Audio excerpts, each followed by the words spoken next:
of every nation in the world had a manually operated bolt-action rifle. That was the method of operation. They were all generally loaded with 5-round stripper clips. I'm going to put the 5th round in there so we don't gyp anybody.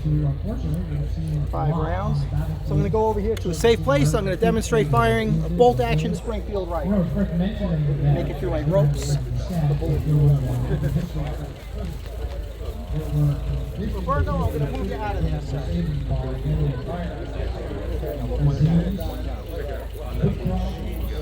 So we're going to load the rifle with 5 rounds of blank ammunition. That's 5 rounds in with a stripper clip instantly. Fire in the hole! Fire in the hole!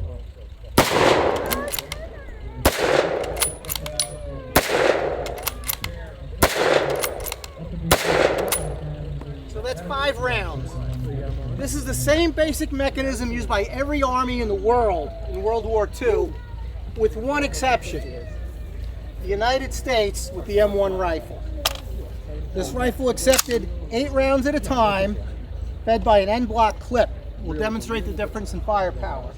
You'd have to think of a squad of American GIs, 11 of them carrying M1 rifles, compared to any other force in the world.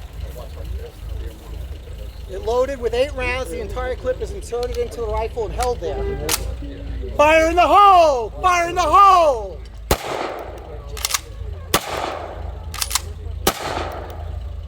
Well, we're not going to get rapid fire today. The blanks aren't working. Nope. Unfortunately, blanks are more complicated than live rounds. So I'm going to have to figure out which blanks I've got, and we'll get a better display later. It's pretty impressive when it works. With live rounds, it's even more impressive. But a squad of American GIs against a fortified position, the sergeant calls out base of fire. You've got a dozen GIs firing their rifles as fast as they can. You can't withstand it. You have to get to ground. You have to get down. When they're down, half your squad advances. Then they fire. You advance on them. You win the position. Firepower wins. Was that a 308? That's 30-06. 30-06. The original caliber. You know, we had a lot of submachine.